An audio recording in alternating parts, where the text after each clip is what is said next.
오늘 11월 마지막 주일을 맞이하면서 예배 자리에 나오신 여러분들 주 이름으로 축복합니다.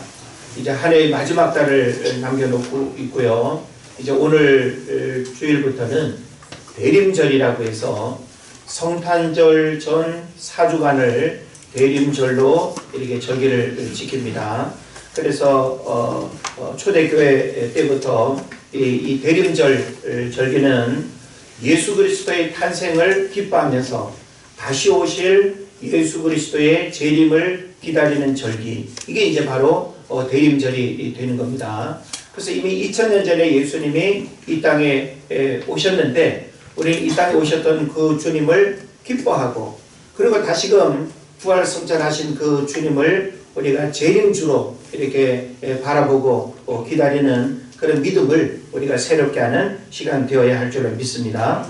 그래서 중세시대에는 이 대림절 때에 고행이나 금식이나 또 금요 그런 시간들을 통해서 굉장히 좀 아주 좀 무게감 있게 좀 어둡게 절기를 지켰습니다. 그러나 마틴 루터 이후에 종교개혁 이후에는 오늘날까지 이 대림절의 절기를 좀 대단히 기쁜 절기로 그렇게 의미를 좀 이렇게 바꾸어서 지키고 있습니다. 이제 우리는 대림절 1주차를 맞이하면서 이 땅에 우리를 구원하기 위해서 오셨던 그 주님이 우리에게 어떤 의미가 있는지, 왜 우리는 대림절을 이렇게 기뻐하고 또 대림절에 그 절기들을 지켜야 되는지, 이런 부분들을 우리가 생각을 했으면 좋겠습니다. 그래서 저는 오늘 이 땅에 오셨던 그 주님을 생각하면서 오늘 1주차를 맞이하는 오늘은 따라가는 사람들, 그리고 또 다음 주는 또 땡땡땡 사람들, 이렇게 제가 좀 시리즈로 말씀을 나누려고 합니다. 독일의 목사요 신학자였던 폴 틸리라고 하는 아주 유명한 목사님이 이런 이야기를 했습니다. 세 가지 문제를 해결하는 종교를 택하라 라는 말이 있어요. 자, 세 가지 문제를 해결하는 종교를 택하라. 자, 우리가 선택할 수 있는 종교들이 많이 있죠. 그런데 이 세 가지 문제를 해결하는 종교를 택한다면 그 사람은 가장 위대한 선택을 한 것이고, 가장 아주 현명한 선택을 했다라고 하는 이유가 되는 것입니다. 자, 그러면 그 세 가지 문제를 해결하는 종교를 택하라고 했는데 그 세 가지 문제가 뭘까요? 우리 인간은 세 가지 문제를 가지고 살아가는데 이 세 가지의 문제를 종교가 해결해주지 못한다고 한다면 그 종교는 엉터리라는 거예요. 적어도 이 세 가지의 문제를 제대로 해결해주는 종교만이 진짜 종교다라고 하는 사실을 이제 이야기하는 거죠. 첫째로는 존재론적 불안에 대한 문제예요. 자, 우리 모든 인간은 존재론적인 불안이 있어요. 이건 뭔가 하면 나는 누구인가? 어디로 와서 무엇을 하다가 어디로 갈 것인가? 라고 하는 이런 철학적인 질문이 바로 우리 모든 인간에게 찾아오는 존재론적인 불안이 된다는 거예요. 그래서 어디서 가는지 끊임없이 우리가 궁금해하죠. 또 나는 누구인가에 대한 그런 고민도 합니다. 근데 또 나는 어디로 가는가 라고 하는 이런 죽음의 문제, 죽음과 운명에 대한 문제들을 사람들이 굉장히 많이 고민합니다. 우리가 건강하고 젊을 때는 죽음의 문제에 대해서 별로 거론하지 않지만 뭔가 죽음의 그림자가 드리울 때는 그 죽음의 불안함을 떨쳐버리기가 쉽지 않습니다. 그래서 바로 이런 존재론적인 불안의 문제, 죽음과 운명에 대한 문제를 명확하게, 명쾌하게 해답을 줄 수 있는 종교가 있다고 한다면 그 종교는 아주 위대한 종교가 된다라고 하는 것이죠. 그 다음에 또 하나는 도덕적인 불안에 대한 문제를 이야기합니다. 이 도덕적인 불안이라고 하는 것은 죄의 문제예요. 자, 우리는 원든 원치 않든 우리가 연약함과 죄성을 가지고 있기 때문에 우리가 살아가면서 행위로 짓는 죄나 마음으로 짓는 죄나 인간관계에서도 짓는 그런 수많은 죄들이 있는데 그 죄의 문제는 우리의 양심을 고통스럽게 하고 우리 내면에 깊은 불안과 염려를 준단 말이죠. 그런 면에서 이 도덕적인 불안, 죄의 문제를 명쾌하게 해결해 주는 그런 종교가 있다고 한다면 바로 그 종교는 아주 선택에 아주 문제가 없는 위대한 종교가 되는 것이죠. 그러니까 반대로 이런 도덕적인 불안의 문제를 해결해 주지 못한다고 한다면 그 어떤 종교라 할지라도 그 종교는 올바른 종교가 아니다라고 하는 이야기가 되는 겁니다. 그 다음에 또 한 가지는 정신적인 불안을 이야기합니다. 이 정신적인 불안의 문제라고 하는 것은 뭔가 하면 삶의 궁극적인 의미와 목적의 문제. 그래서 사람들은 끊임없이 어떤 목표지향적인 삶을 살아가기도 하지만 내가 어떻게 살아야 의미 있는 삶을 살까? 그리고 내가 이 땅에 태어난 목적은 무엇일까? 라고 하는 이런 고민들을 사람들이 다 하잖아요. 그래서 내가 인생의 뒤안길을 돌아봤을 때 내 삶은 행복했어. 나는 참 멋진 삶을 살았어. 라고 이렇게 우리가 후회하지 않은 삶을 살아간다고 한다면 그 사람은 굉장히 멋진 삶을 살게 되는 것이죠. 그러니까 우리 인간이 가질 수 있는 이런 세 가지 불안에 대한 문제를 과연 어떤 종교가 해결해 줄 수 있는가라고 하는 거거든요. 이 세 가지 문제를 해결해 줄 수 있는 종교가 있다고 한다면 그 종교는 진짜 종교다라고 하는 것입니다. 자, 우리가 이 세 가지 문제에 대한 이야기를 들으면서 자, 이 문제를 해결해 줄 수 있는 분 생각나시나요? 이 문제를 해결할 수 있는 종교 어디입니까? 바로 우리가 믿는 하나님 그리고 기독교만이 바로 이와 같은 문제를 해결한다라고 하는 사실을 여러분 깨달으시기를 바랍니다. 그래서 우리는 답을 찾았고 이 답을 우리는 가지고 있기 때문에 이 문제에 대한 불안과 염려들이 더 이상 우리에게 없습니다. 그래서 존재론적인 불안이 예수 믿기 이전에 우리에게 있었지만 더 이상 우리는 죽음과 운명에 대한 문제가 우리의 삶을 올가매지 않는다라고 하는 사실이죠. 우리는 예수 그리스도를 믿고 교회를 다니고 이와 같은 신앙생활을 통해서 도덕적인 불안, 죄의 문제들도 우리는 해결했어요. 만일 우리가 우리 죄를 자백하면 저는 미쁘시고 의로우사 우리 죄를 사하시며 모든 불의에서 우리를 깨끗게 하시느니라. 우리가 예수 그리스도 이름으로 죄의 문제를 고백하면 예수님은 우리 모든 죄의 문제를 도말하신다. 도말이라고 하는 말은 뒤로 밀쳐버린다. 더 이상 죄의 문제를 언급하지 않는다라고 하는 거죠. 그래서 이미 예수님이 저와 여러분의 죄와 허물을 위해서 십자가에 못 박혀 죽으셨기 때문에 예수님이 내 죄를 대신해서 죽었다라고 하는 이 사실을 믿고 고백하면 사하심의 은혜를 입게 되는 줄로 믿습니다. 이런 문제를 해결해 주셨다라고 하는 것이죠. 그 다음에 정신적인 불안. 우리는 예수 그리스도를 통해서 내 삶의 이유와 목적을 우리는 발견했어요. 왜 하나님이 나를 만드셨고 왜 나를 이 땅에 보내셨고 이런 환경 속에 태어나셨고 이런 만남들을 허락하셨는지 우리는 우리 삶에 일어난 모든 일들 하나님의 관점에서 다 이해되어지고 다 해석되어지고 전혀 문제없으며 삶을 우리는 살아가고 있어요. 왜? 그분으로부터 모든 삶이 내게 주어졌기 때문에 그 사실을 우리는 분명히 믿는 거죠. 그러나 이런 믿음을 가지고 살아가는 우리들이 있는가 하면 교회 밖에는 이런 믿음이 없고 이런 이해가 없고 이런 고민을 해결하지 못하고 살아가는 사람들이 대단히 많다라고 하는 사실이죠. 그래서 예수 그리스도를 믿지 않으면 어떤 삶의 모습들을 우리가 이제 갖게 되는가 하면 무기력과 무질서 그리고 허무주의와 쾌락주의가 우리의 삶을 지배하게 되는 것입니다. 그래서 예수 그리스도를 믿지 않는 모든 불신앙자들은 바로 이런 어떤 문제 속에서 방향을 잃어버리고 방탕하게 되고 삶의 무질서와 혼탁함이 그의 삶을 지배하는 것이죠.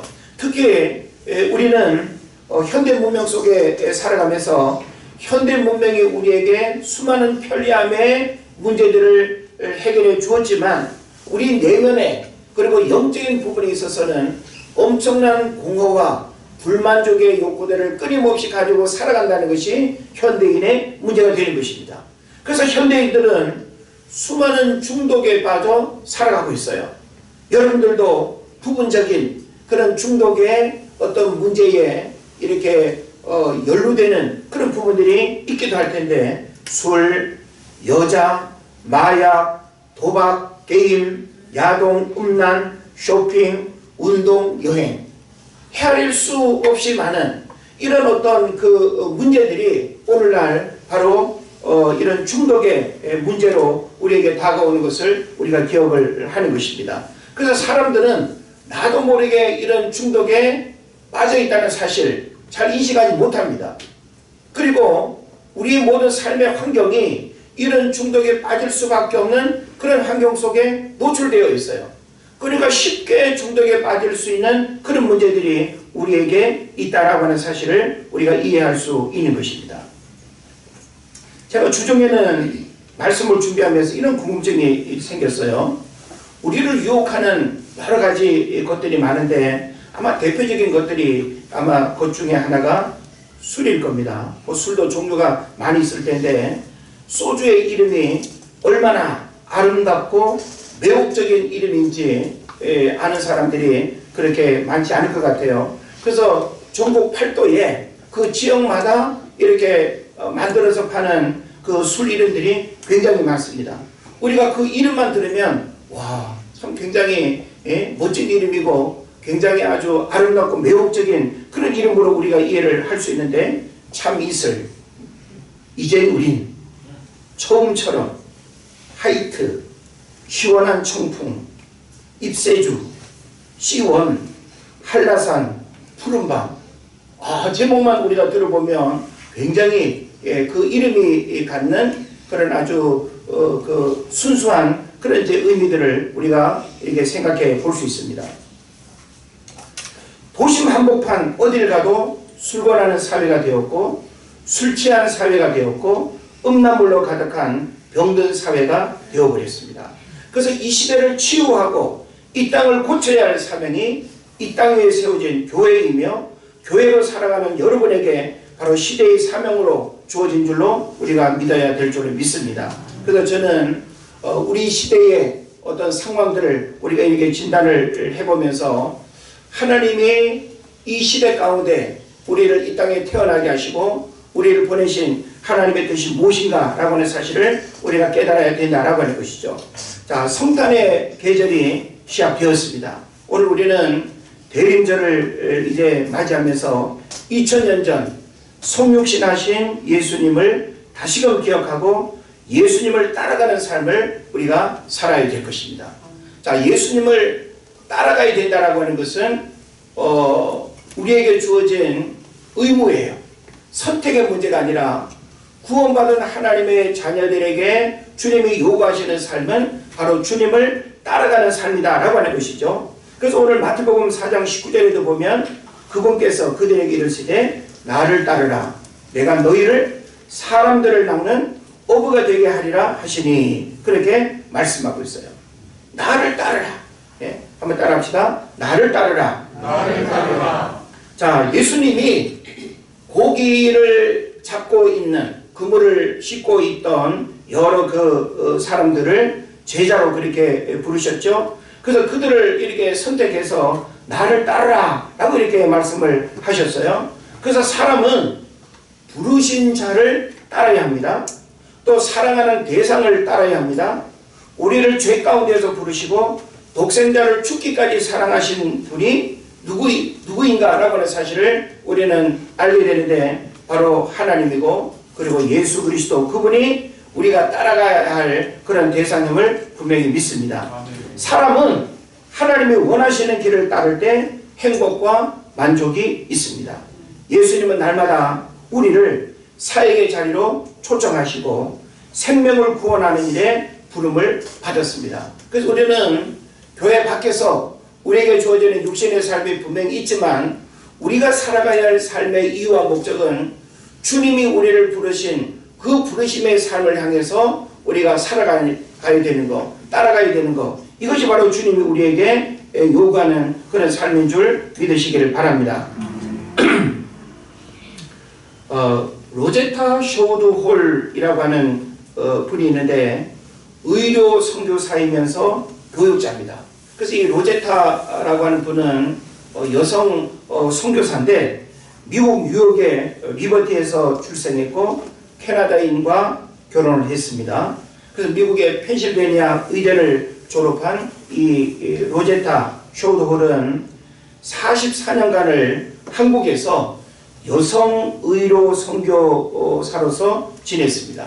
그래서 지금의 고려대학교 의과대학을 설립하고 이화여대 의과대학과 평양의대를 설립한 그 일들을 바로 이 로제타라고 하는 여성이 그 일을 했습니다. 그래서 그 외에도 우리나라 남과 북 전국 방방곡곡을 다니면서 교육사업과 의료사업으로 후학을 양성하고 기독교 정신으로 숭고한 삶을 살았습니다.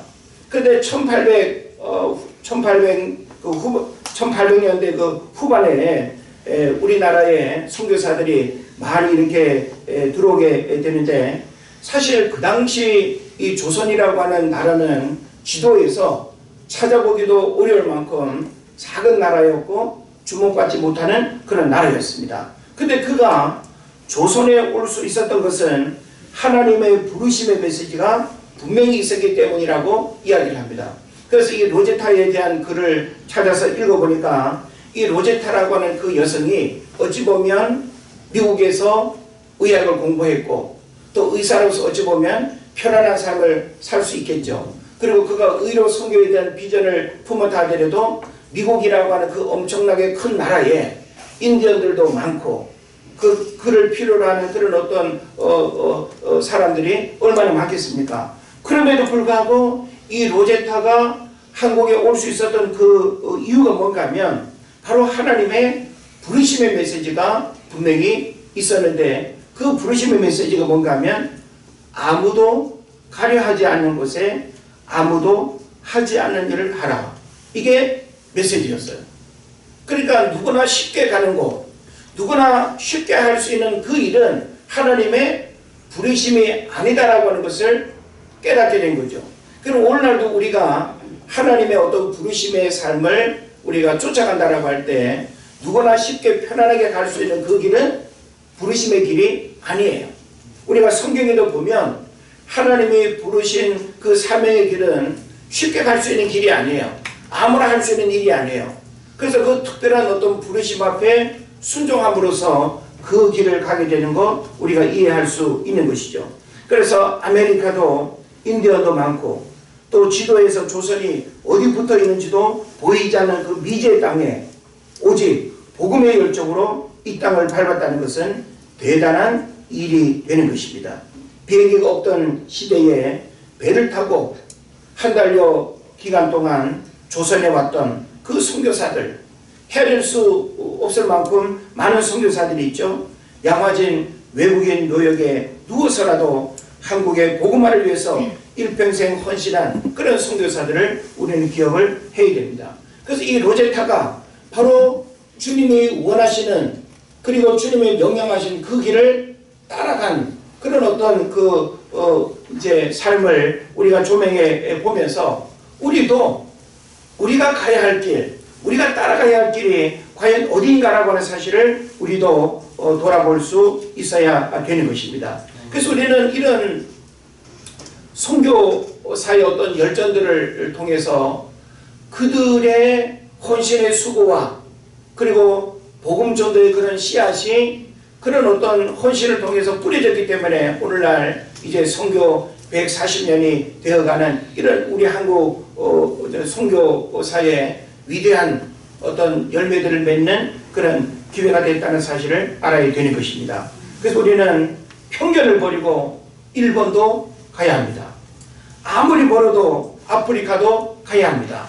땅끝까지 복음의 증인으로 살아가야 한다는 것, 이것도 바로 우리가 주님이 이 땅에 오신 목적을 우리가 헤아리고 주님이 원하시는 길을 가야 된다라고 할 때 우리가 깨달아야 될 아주 중요한 메시지가 되는 것입니다. 그래서 우리는 예수님을 우리가 기억할 때, 예수님이 이 땅에 오신 이유와 목적을 우리가 생각할 때 구원이라고 하는 그 본질적인 목적과 더불어서 예수님의 공생의 사역을 통해서도 우리에게 보여주는 중요한 메시지를 우리가 깨달아야 되는데, 그건 바로 뭔가 하면 우리가 예수님을 따라가야 된다는 거예요.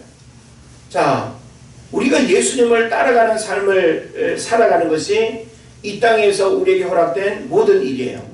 자, 그럼 우리는 예수님을 따라가는 삶을 산다라고 할 때 우리는 뭐 학교도 가지 말고 돈도 벌지 말고 친구도 만나지 말고 이렇게 우리가 단순하게 생각하는 경우들이 있는데 결코 그렇지 않습니다.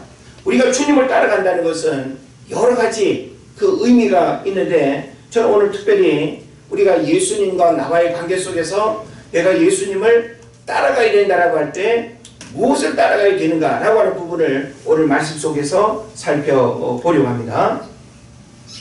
자, 예수님을 따른다는 것은 걸음을 쫓아가는 것에 머물지 않습니다. 그래서 우리는 예수님의 무엇을 따라야 할까라고 하는 이 질문 앞에서 오늘 본문이 아주 중요한 메시지를 우리에게 가르쳐 주고 있습니다. 먼저 10절 말씀을 보게 되면 그물을 버려두고 따라야 된다는 것 우리에게 가르쳐 줍니다. 그물을 버려두고. 자, 우리는 뭐 지금 고기 잡는 어부도 아니기 때문에 그물을 버려둔다는 말이 이렇게 이해가 안 될 거예요. 자, 그런데 여기 그물을 버려둔다라고 하는 것은 오늘 본문의 그 말씀을 우리 각자의 어떤 삶으로 이렇게 생각을 해볼 때 굉장히 중요한 의미가 있습니다. 어떤 의미가 있는가 하면, 자, 오늘날 우리가 주님을 따름에 있어서 그물을 버린다라고 하는 것은 관심사의 방향 전환을 말해요. 오늘날 많은 사람들이 내가 세상에서 세상 사람들이 가지고 살아가는 그런 가치관의 관심사들을 다 가지고 있잖아요. 예? 그러니까 평생 그 사람의 관심사가 넓은 집, 좋은 차, 어떤 육신의 편리함, 그게 만약에 관심사라고 한다면 우리가 과연 예수님을 왜 믿어야 될까요? 이 땅에서 육신적으로 잘 먹고 잘 사는 것이 내 삶의 관심사다. 이거는 예수 믿지 않아도 전혀 상관없는 일이 된다 이 말이죠. 그러니까 적어도 우리가 예수님을 믿고 예수님을 따라가는 삶을 살아간다라고 하는 것은 그물을 버려두는 삶을 우리에게 요구하는데, 그물을 버려둔다라고 하는 것은 관심사의 방향이 전환되어야 된다는 거예요. 내가 예수 믿기 이전에 내가 가졌던 그 관심사의 내용과 목적이 바뀌어야 되는 거예요. 내가 예수 믿기 이전에는 나의 관심사가 지극히 인간적이고 세상적이고 마귀적인 정욕적인 그런 것이었다고 한다면 이제는 우리의 관심사가 땅의 것에서부터 하늘의 것으로 바뀌어지는 이런 역사가 있어야 될 줄 믿습니다. 그리고 또 이 그물을 버려둔다는 것은 우선순위의 새로운 선택을 말해요. 자, 우리가 해야 할 일들이 굉장히 많아요.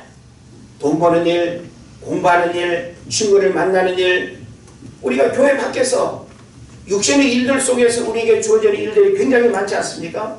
그런데 우리는 그물을 버려둔다라고 하는 이 말을 통해서 수많은 일들의 우선순위에 새로운 선택을 해야 된다는 거예요.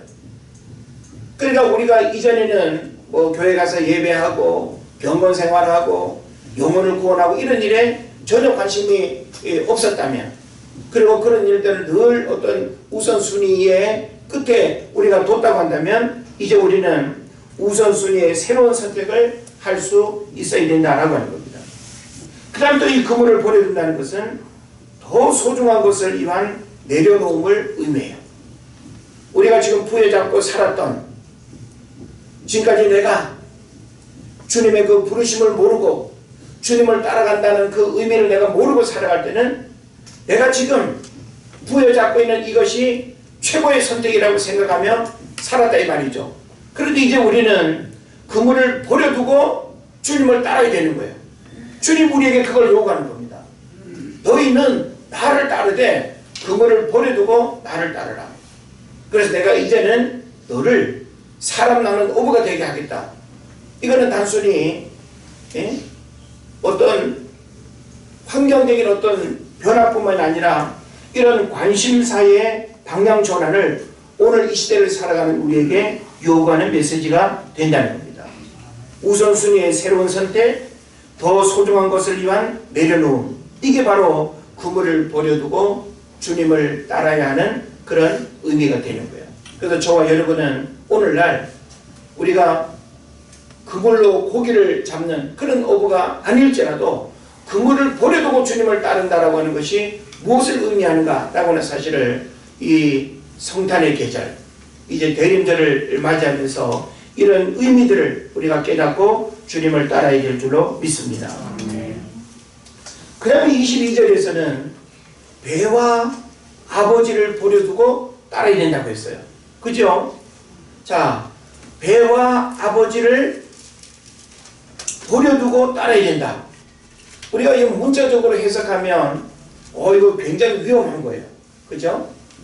예, 자동차도 버려두고, 예, 집도 그냥, 예, 포기하고, 직장도 포기하고, 이단들은 그렇게 해요. 근데 하나님은 우리에게 모든 세상적인 것들을 다 아무것도 하지 말고 교회 안에만 모여 있으라, 이걸 우리에게 요구하지 않습니다. 자, 그런 의미에서 우리는 배와 아버지를 버려둔다는 것은 과연 뭘 의미하는가?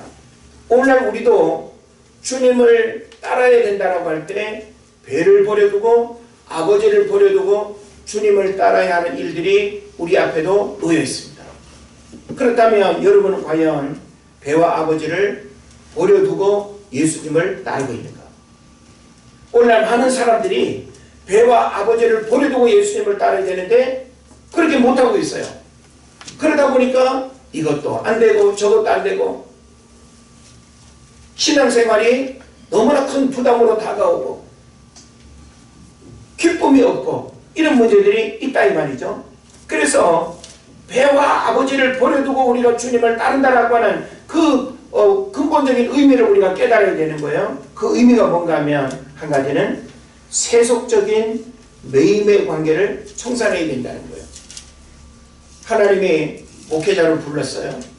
그러면 사사로운 모든 인간관계와 가정 안에서 내가 또 관심을 갖고 이렇게 해야 했던 어떤 그런 부분들을 하나님께로 그 어떤 헌신의 중심의 축을 옮겨야 돼요. 우리가 하나님 앞에 헌신된 삶을 살기를 원한다면 내가 즐겨했던 취미생활, 내가 좋아했던 어떤 친구들과의 만남, 내가 그냥 가장 소중하게 여기면서 살았던 삶의 어떤 관점, 방향, 이런 부분들이 청산되어져야 된다라고 하는 것입니다. 세속적인 매임의 관계, 세속적인 매임의 관계라고 하는 것은 더 이상 생산적이지도 않고 창조적이지도 않고 그리고 또 영적이지도 않은, 만나고 나면 또 허탈하고 뒤돌아서면 허전하고 그때뿐인 그런 거에 우리가 매인다라고 하는 것은 우리가 배와 아버지를 버리지 못한 그런 문제가 되는 것입니다. 그 다음에 또 이 배와 아버지를 버려둔다는 것은 가장 소중한 만남을 선택해야 된다는 거예요. 오늘 우리는 나름 내 인생의 가장 소중한 만남을 우리가 열거할 때가 있습니다. 부모님은 우리가 선택해서 만나는 거 아니니까 부모 형제 외에 배우자라든지 친구라든지 이웃이라든지 내가 누굴 어떻게 만나느냐에 따라서 내 삶의 행복과 불행이 달라지는 거예요. 그런데 내 인생에 내 어떤 영혼의 문제까지 나를 변화시키고 영향을 미칠 수 있는 그 만남은 오직 예수 그리스도와의 만남인 줄을 믿습니다.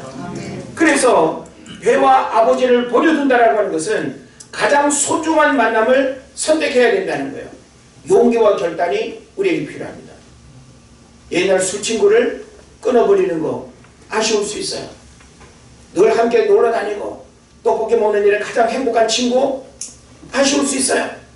그러나 우리가 가장 소중한 만남을 위해서 내가 이런 그 세속적인 그런 만남의 일들도 우리가 정돈할 필요가 있다라고 하는 사실입니다.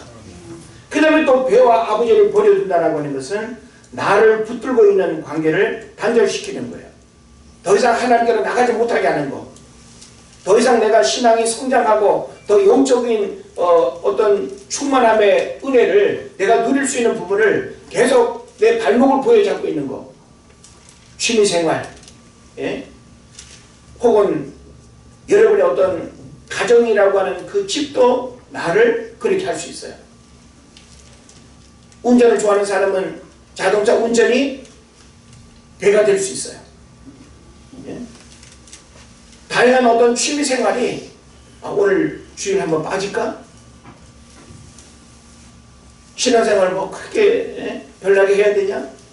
이러면서 적당하게 신앙생활하면서 적당하게 세상의 일들을 즐기면서 언제라도 내가 친구 만나고 놀러가고 언제라도 내가 예배는 또 드릴 수 있다고 생각하면서 선택하는 그 수많은 것들, 그게 바로 뭔가 하면 나를 붙들고 있는 관계, 내가 더 신앙적으로 하나님 앞에 성숙하고 하나님 앞에 더 가까이 나아갈 수 있는 그런 부분들을 부여잡고 있는 것들을 어떻게 해야 된다고요? 단절해야 된다는 거예요. 우리는 지금 고기 잡는 어부의 신분은 아닙니다. 그런 삶을 살아가는 건 아니에요. 그러나 오늘 성경이 바로 그물을 버려둘 뿐만 아니라 배와 아버지를 버려두고 예수님을 따라야 된다는 것을 우리에게 가르쳐주고 있어요. 그런 면에서 이와 같은 말씀의 의미들을 우리가 깨닫는다면 오늘날 내가 왜 신앙생활에 성장이 없는가? 왜 신앙생활에 변화가 없는가? 왜 나는 선교사로 나가는 건 아닐지라도 선교사를 후원하고 영혼을 구원하고 교회 공동체가 하나님의 선한 일에 헌신하는 일에 나는 왜 동참하지 못하는가? 바로 이와 같은 것들에 매여 있기 때문에, 이와 같은 것들을 버려두지 못하기 때문에 우리가 주님을 따르는 삶을 올바르게 살아가지 못하는 문제가 있는 것입니다. 그리고 마지막으로는 23절 25절까지 해서 우리는 예수님을 따른다라고 할 때 뭘 따라야 될 것인가? 전도하는 삶을 따라야 됩니다. 한번 따라합시다. 전도하는 삶을 따라야 된다. 전도하는 삶을 따라야 한다. 전도하는 삶이라고 하는 것은 우리 교회 안에서만 전도합시다 막 그냥 구호 외치고 전도에 대한 어떤 필요성과 중요성만 머리로만 그냥 잔뜩 인식하는 거, 이게 아니에요. 자, 예수님은 공생의 사역 속에 어딜 가든지 단순히 능력만 행하지 않았어요. 가르치시며 선포하시며 그리고 고치시며, 끊임없이 예수님은 가는 곳곳마다 육신의 문제를 해결받기 위해서 찾아왔지만 그 문제를 해결해 주는 거에 멈추지 아니하고 그 영혼이 구원받도록, 그 영혼이 하나님 나라를 이 땅 가운데 품고 살아가도록 복음을 전했다라고 하는 사실을 여러분 깨달으시기를 바랍니다. 그래서 오늘 본문에도 보게 되면 23절로 25절까지 해서 예수님이 23절에서 어떻게 하셨어요? 가르치시며 전파하시며 고치시는 이런 일들을 하셨죠. 그 소문이 온 수리아에 퍼졌다고 했습니다. 사람들이 모든 앓는 자, 각종 병에 걸려서 고통당하는 자, 귀신 들린 자, 간질하는 자, 중풍병자들을 데려오니 그들을 고치시더라. 그러면서 25절에 보면 굉장히 중요한 말씀이 나옵니다. 이렇게 고침받은 수많은 사람들이 어떻게 했어요? 주님을 따르는 역사들이 일어나고 있어요. 자, 주님을 따른다는 것은 뭐예요? 내가 지금 고침받았는데 왜 따라가는 거예요? 주님의 그 사역에 동참하는 거예요. 그러면서 오늘날 우리도 바로 이 전도하는 삶, 이것은 매일매일 우리가 거룩한 부담감으로 매일의 삶의 현장에서 실천하고 우리가 행해야 될 일인 줄로 믿습니다. 그래서 전도는 구호에 머물면 안 된다라고 하는 사실, 다양한 방법으로 찾아가고 만나야 될 것입니다. 이제 우리는 성탄절을 이제 앞두고 있습니다. 자, 예수님이 이 땅에 오신 이유와 목적을 안다고 한다면 우리는 성탄절이라고 하는 이 절기를 염두에 두고 나를 통해서 또 다른 영혼이 구원받기를 원한다면 내 주변에 신앙의 낙심자들, 교회 다니다가 교회 나가지 않고 교회와 대척점이 있는 그런 사람들을 끊임없이 우리가 찾아가고 문자로라도 간접적인 다양한 방법으로 우리는 복음을 증가하는 그런 삶을 살아야 될 줄을 믿습니다. 만나는 사람들에게 내가 만난 예수님을 증거하고 하나님 나라를 말해야 합니다. 사회적 약자와 소외받고 살아가는 수많은 사람들에게 복음을 전해야 됩니다.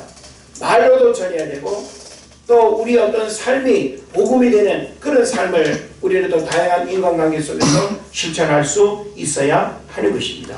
그래서 오늘 우리는 이 본문의 말씀 속에서 이 땅에 오신 예수님을 우리가 바라보면서 구원받은 우리들이 주님을 따라야 되는 삶을 살아간다라고 할 때 주님을 따른다라고 하는 것은 막연한 추상적인 어떤 따라감이 아니에요. 구체적으로 우리에게 요구되는 따라감이라는 거예요. 예수님 당시에도 제자들이 예수님을 따랐던 것처럼 오늘날 우리도 그 어떤 시대 상황은 바뀌었지만 우리에게도 주님을 따라가야 되는 이 문제는 동일하게 요구된다라고 하는 사실이죠. 그래서 그물을 버려두고 따라갔고 배와 아버지를 버려두고 따라갔고 전도하는 삶을 따라간 것처럼 우리도 주님을 따라가는 자들이라고 한다면 이런 삶의 의미들을 우리 삶 속에서 실천하고 따라가야 될 줄을 믿습니다. 모든 종교는 무언가를 따라가게 되어 있어요. 부처님의 가르침을 따라간다든지 공자님의 도덕적인 윤리와 교훈의 삶을 따라간다든지 모든 종교는 저마다 따라오라는 가르침이 다 있어요. 따라감이 없는 종교는 가짜입니다.